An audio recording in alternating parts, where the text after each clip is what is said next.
we could rattle off right here, like all of the different things you could do. You could look at the anniversary of your record. You could look at the birthday of the band. You could look at band members' birthdays. You can look at holidays and come up with narratives around each holiday and, invent a new reason to be selling at Black Friday, aside from the fact that it's just Black Friday. You are now listening to the Creative Juice podcast, brought to you by Entrepreneur.io.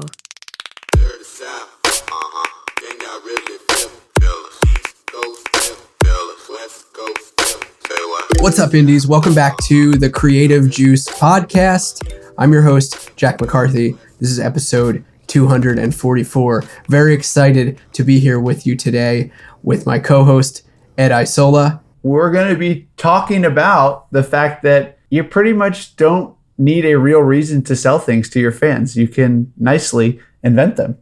Well said. Well said. That is exactly what we're going to be doing today. We're going to break down the reason that you'll never need another reason to sell to your fans ever again in this kind of part 2 of a 2-episode arc on selling, e-commerce, merch, selling to your fans online. And I want to start this with a story because I think this is a really fun one. One of our clients at IndieX is a country artist, musician, filmmaker, and actor. His name is John Schneider. Many people might know him from the famous TV show, The Dukes of Hazzard. John is a prolific country artist, and he's also a super creative. And a few months ago, last month, I believe it was, depending on when this episode comes out, we ran a sales promotion around the birthday, the anniversary birth of a car.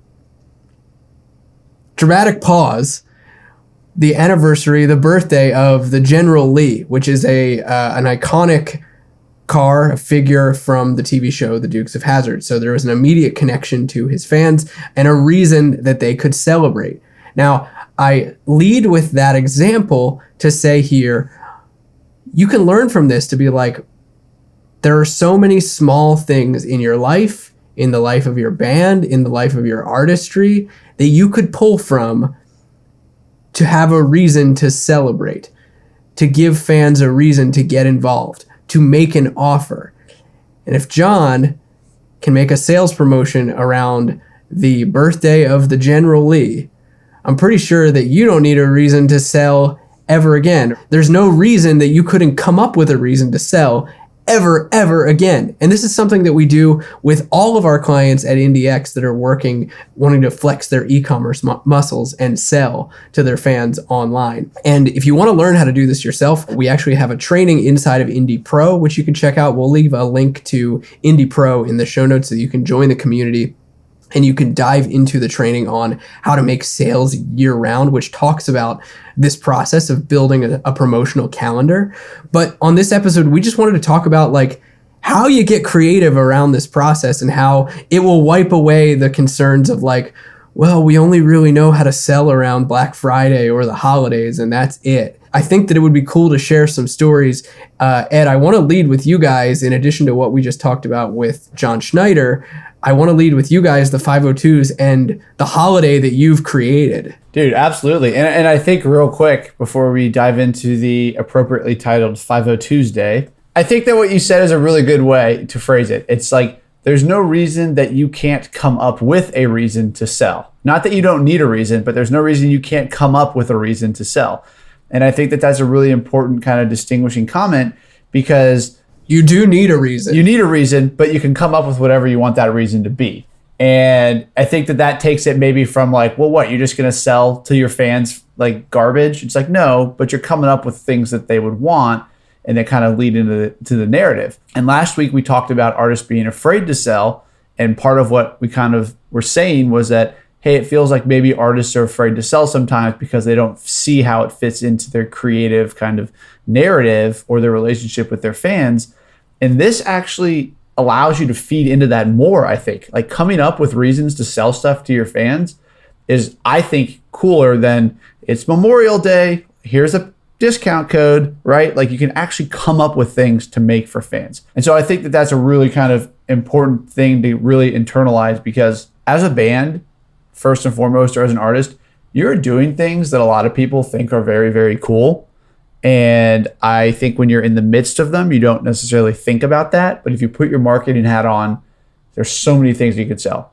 Got new singles, got new albums, got a tour, got my birthday, got my dog's birthday, got my band, my band member's birthday, got, I don't know, you can just literally start listing. You have a car's birthday, you have my 1 year anniversary of my first record, my 2, 3, 4, 5 year anniversary of my first record. Like all these things that you just come up with. It's so fun to me to sit and look at a calendar and say, all right, so I've got my tours mapped out. I've got my singles mapped out for the year. How am I selling? You can even sell things like collections throughout the year. That's something we've talked about where it's like, hey, what if every other month throughout the entire year, in January, we said, hey, it's January and we're now releasing, this year we're releasing the 502's collection thing to complement the year and come to a show and blah, here's the 6-pack of things and they're going to be rolled out individually.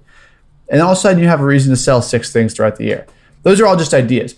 But to get to Jack's point, we invented 50 Tuesday. That's a great use of the word invented. I love that. Yeah. Sorry, I just had to say. That's perfect because that's exactly what you're doing. You're applying creativity to invent something. Right. Yeah. It's like, okay, well, 502s, that's May 2nd, right? In America, at least. And we've heard comments that maybe we should have one on February 5th as well for overseas. But it's like 5/02 is May 2nd in America. And we have adopted that as the national holiday of the 502s, or it's like, it's a reason for everybody to celebrate 50 Tuesday. And I think there's a couple things to highlight here. The first one, this is my kind of stream of consciousness on 50 Tuesday. So I think the first one is that, all right, we as a band thought that 50 Tuesday was cool. Had no idea if anybody else thought it was cool, if they would think it was crazy. Whatever. We just were like, man, what's cool is it's May 2nd. Let's do something cool for fans and let's start this thing. So all we did was the first year, I believe we launched like a limited edition vinyl that we had just gotten overseas or in California and we wanted to sell them. We're like, let's sell these limited edition vinyl. That'll be cool. So we did that. We said, hey, it's 50 Tuesday. We've got these vinyls to celebrate our holiday. We're selling, whoever wants these, first come, first serve. There's 100 of them. You can grab them here. And we also printed a limited edition shirt that comes with the vinyl. And we said, this is the first annual 50 Tuesday ever. And people were like, I love this. It's great. We're like, okay, cool. And when I say people, it's like there was like 30 people that bought stuff from us. And that was a good number for us at that point in time. So then we said, okay, look, that was pretty cool. Well, we did a first annual. What if we do a second annual shirt? And this year we don't have anything to really sell them on that front. So let's sell a limited edition t-shirt. Say it's the second annual. It's only available this week. And then the design goes in the vault. And let's put together a little quick album launch experience with pages where we give people demos of the songs we're working on for the next album. And we did that and people loved it. And so like every year, I think in 2023, so this coming May, that will, I believe, be the 5th year we've done it. So it'll be the 5th annual 50 Tuesday. So we need something cool around the fact that it's the 5th 50 Tuesday. Got to figure that out. But that's all just to say, like, we thought it was a cool idea and we committed to it. And we talked about it like it was cool and like we were excited about it because we were. And we understood, hey, if we start this thing now, and I remember talking about this with the guys and probably with Jack too, it was like, if we start this now, in 3, 4, 5 years, people are going to want the shirts that were released on the first annual 50 Tuesday, but they can't have them. And that's what's happening now. People are like, man, where do I get the first design? Where do I get that? And like, maybe we'll do an unlock of the vault, but we came up with this idea. We committed to it and we said, we think it's cool. We're going to do it.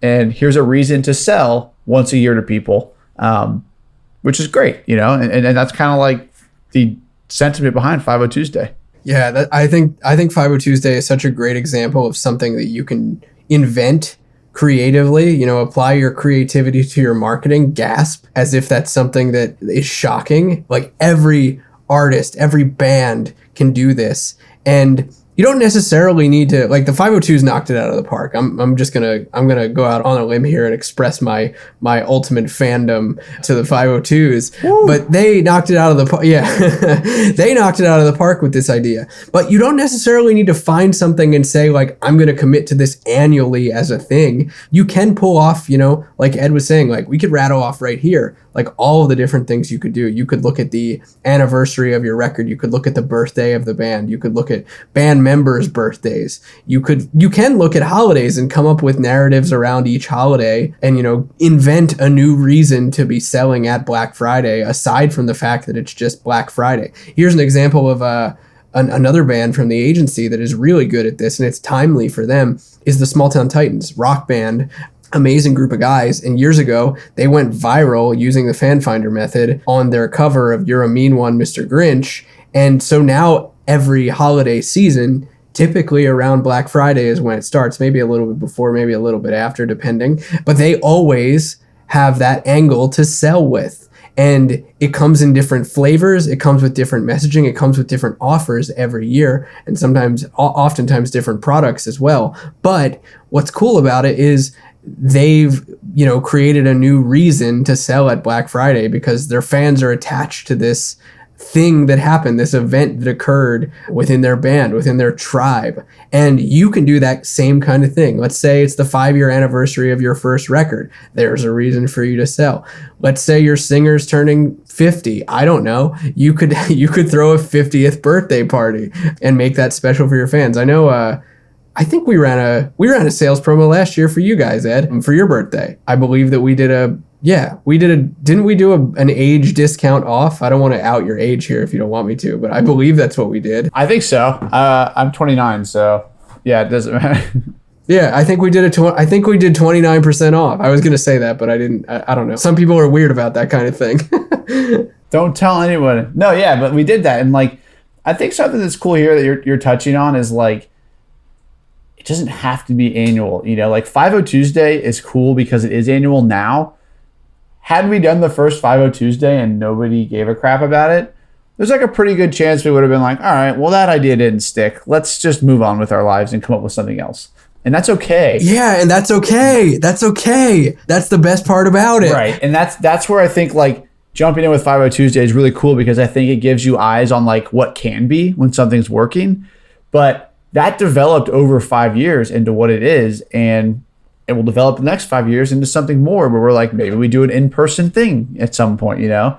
But you can just find things like that. Like birthdays are always great, like Jack was saying. Another thing that I think is really cool is if you are like, I don't want to do my birthday because it's weird, right? It's like, okay, if you're not with that, that's fine. I take complete disagreement with that. If it's your birthday and you're not willing to say to your fans, it's my birthday and I want to give you gifts, like, you suck. No. I'm just kidding. But like, seriously, think about that. Like, if you can't take the approach of like, it's my birthday and so like I got some gifts for you guys, like, come on. You should be able to take that approach. It's not cringy. Totally. That's what I want to say. It's not cringy. I think the one thing that I feel like is like, I personally would feel weird if I sent the email and said, hey, it's my birthday, here are gifts, right, for you. For me, that's weird. But the idea as a whole isn't weird because what we did for the 502s was we had, I think, Joe.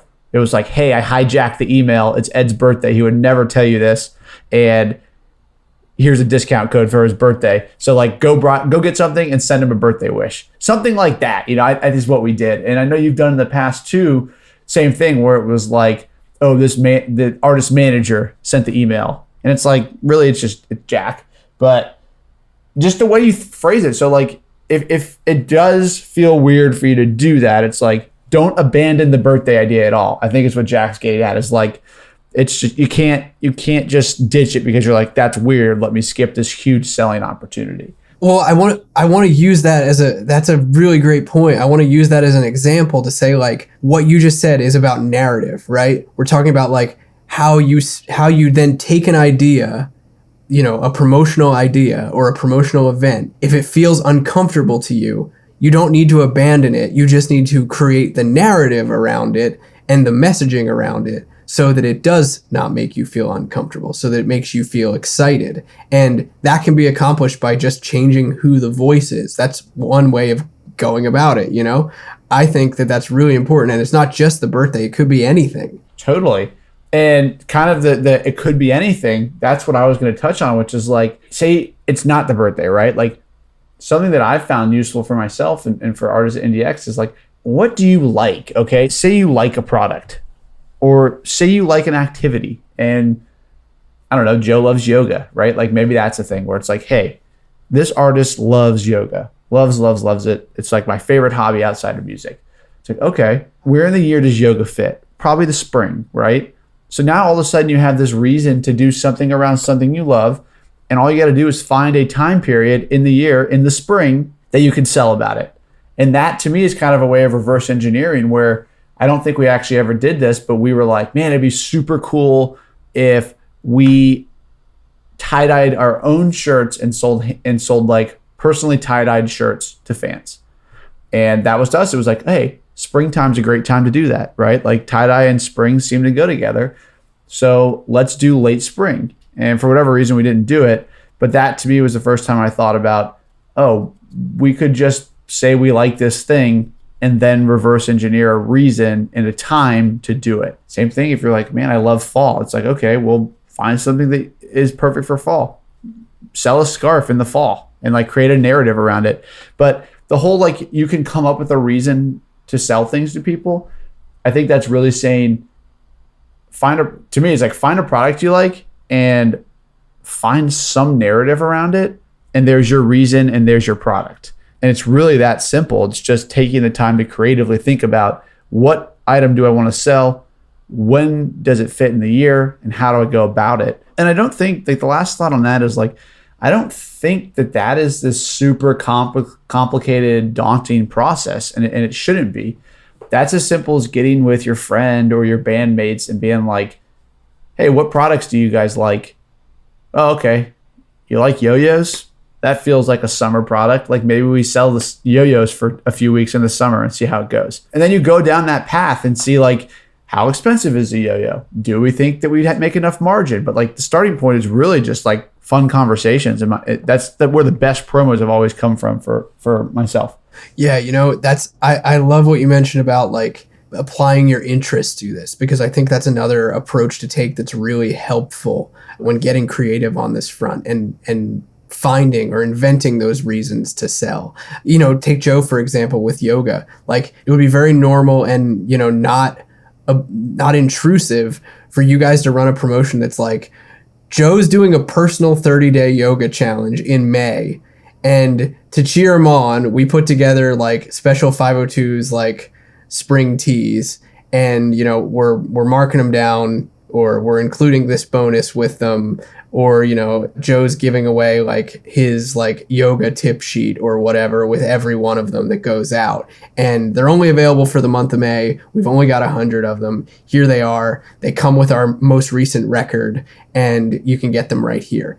And that could be a promotion, right? It doesn't have to be anything super crazy. It's not even attached to a holiday. It's just something that you wanted to do. And I think that that's, you know, there's an example of how you can create something kind of out of thin air just around an interest. Yeah. And so like, I think that like, to me, hopefully the conversation we've had so far is like, if you're listening, hey, okay, it does feel like I could probably sell something to my fans. And if I'm not at this point, I'm just not thinking about it creatively enough. So then to me, it's like, okay, well, as a listener, what is the action that I need to take? And like I said, it's like, just keep your eyes peeled the next 2 or 3 weeks. I bet you'll see a product that you like. I bet you'll think of something that's like, hey, this is something I love. And maybe you already are having these ideas, but here's something I like. Here's a product I think is cool. Let me figure out how I can work it in and go from there. Or take a second to look at your calendar and say, hey, what is coming up? Well, Black Friday is coming up. Christmas is coming up. New Year's is coming up. Valentine's is coming up. If you're looking for holidays, those are like 4 major things that you can sell around. And I think Valentine's Day is actually kind of a really good example too. I know we're kind of diving into like brainstorming actual promos versus just the fact that you don't have to come up with them. But I think that what Jack and I are kind of working through in these examples is the fact that like, hey, you could just come up with ideas like this, right? And like Valentine's Day is a really cool one to me, because if you say, hey, let's sell something for Valentine's Day, I would guess that the general first the first kind of like knee jerk reaction is like, let's give a discount code for 14%, or something that's like kind of romantic or like plays on that kind of narrative, and be like, the copy would probably be like, hey, like, show your loved one you love them with this discount code, something dumb like that. Right. It's like, man, okay, well, if that's the starting point, how cool would it be if you made a Valentine's Day offer that was like, hey, we created a special shirt for Valentine's Day. It's a his and her shirt for our biggest fans. And every single order comes with, I don't know, roses or a box of chocolates or whatever, a handwritten Valentine. Like all of a sudden it's like, oh man, or hey, it's Valentine's Day. We have a tour up. This shirt comes with 2 tickets to whatever show, and so now you're selling the shirts for the price of the tickets essentially. But it's like this big bundle idea where all of a sudden it goes from, oh, great, I don't want to read this email about some band trying to sell me something for Valentine's Day, to, wait, I actually kind of want to go to this concert and I actually kind of like the shirt. So maybe I will surprise them with that as a gift. So it's just all to say, like, challenge yourself to think through these things, and it won't be easy at first, but as you get comfortable selling, it's really just creativity. Because I'm kind of like in my head, like, hey, that's actually a pretty good idea to sell tickets for a tour. Like, how do we work that into what we're doing, and how do we put our stamp on that? But it's all there. You just got to think about it. Yeah, for sure. And I think, like, on a related note, I think a lot of artists struggle with this idea where once they start having reasons to sell, they're like, I don't have enough stuff to sell, right? Like, I just put out my record and I've got some merch around it and I need to move this stuff before I think about making more. And I'm going to crush that objection right now in a really fun way, because if you've got a blocked out calendar of cool, like, promotional events that you've either invented or tie in with holidays or anything in between that we've talked about so far, you can bundle in your existing products into new offers, right? You have products and then you have offers. They're different things, and you can take products and mix and match them into offers as you see fit. So 1 month, you might give your CD away, right? You might be giving your CD away with a shirt that you've made, or you might be having a CD and shirt bundle that comes with, I don't know, let's go off of your example here, Ed. Like, you might have a shirt and a CD bundle that's going with a handwritten Valentine and chocolates that you're selling as part of the Valentine's Day package. You can see how these are including the same product, and maybe, you're not trying to then sell the CD to the same people over and over again. You're going to exclude those people. They might have some exposure to it, but if they've already got the CD and the shirt, like, they're just not going to take you up on the chocolates and the Valentine package that is kind of leading here. But hopefully you're getting the idea that I'm talking about. That's like, just because you have a limited amount of products doesn't mean that you have to be stuck in a corner on trying to sell those the same way over and over and over again. It's just reskinning the offer in new and creative ways, adding bonuses that are cool, doing, especially like high margin, low cost, high value bonuses, things that don't cost you a lot of money to do, but fans will see them as really cool. And then you just frame it differently. You're getting the CD for free when you buy the shirt, or you're getting this set of pins for free when you buy the CD at 50% off, right? Those are two completely different offers, but they include the same product. Dude, that's like, I know we kind of got onto the Valentine's Day thing, which, like, this could apply anywhere really, but it's like, if someone says, I don't have anything to sell for Valentine's Day, it's like, oh, really? Like, do you have CDs? It's like, yeah. It's like, okay, do you have an Amazon account? Yeah. It's like, why don't you order 100 Valentines for like $20? It's 5 cents or whatever per Valentine. Whatever that math comes out to be, 50 cents. I don't know. I can't do it right off the top of my head, but it's like less than $1. And you're like, oh, all of a sudden now you can frame this as like, hey, every CD comes with a personalized Valentine. It's like, oh, well, that's cool. And it's like you said, those high margin, low cost type things, that's where the money's at. I didn't mean that literally, like, you'll sell more, but you will sell more. But that's where, like, the sweet spot is of selling things to fans. Totally. And I want to give one more example of this. Like, let's say you've got a merch line, right? Like a run of t-shirts, and you're trying to figure out new and creative ways to sell them. Something that we've done is, like, at Memorial Day or was it 4th of July? It was 4th of July this year. For one of our clients at IndieX, we ran a sales promotion that at 4th of July, it was a mystery t-shirt. And I believe that it was like 10%. No, it was like 15% off, and it was mystery teas. You didn't know what you were going to get. You just picked your size. And that was the narrative. That was the 4th of July sale that we ran. It didn't really have anything to do with 4th of July. I think the narrative that we went with actually was that he had found a whole bunch of these shirts that were left over from tour. And so he was running a mystery tea summer sale. And we ran that and people loved it. The shirts were discounted down. It was merch that we were already selling prior to. It wasn't new. These weren't new products. It was just framed in a different way. Absolutely. And that's like highlighting again. It's like, listen, if you're listening to this and if you have a single product on your person or at your house or whatever, it's like, just come up with a reason. It's all about narrative. And so the whole kind of conversation today of like, you don't need a reason to sell / you can create a reason or find a reason to sell. It's like, it's all narrative driven. And I think that's what's really important to drive home. So I think kind of as you walk away from this episode, keeping that in mind and really taking that to heart and understanding that plays into your narrative. It plays into last week's episode about not being afraid to sell. It all plays into the bigger creative story that you're creating with your fans so that your relationship with them is not just music driven. It's music, it's conversation, it's merchandise, it's all these different things that in itself helps create a long-term relationship. Well said. Hopefully you guys got a little bit of brain food here for understanding that you won't ever need a reason to sell ever again if you just apply a little bit of creativity to how you think about selling. And then you can go and drive a really creative, strong narrative around every promotion, every drop, every launch that you do, and bring more people into your store online, make some more money in your music career, and ultimately build a thriving business. So I hope you guys dug this. We'll catch you guys next time on Creative Juice. Take some of these ideas and apply them to your Black Friday strategy. Now's a great time to be putting in some last minute effort before we get into the holiday season. So we'll see you guys next time on Creative Juice. Peace out, Indies.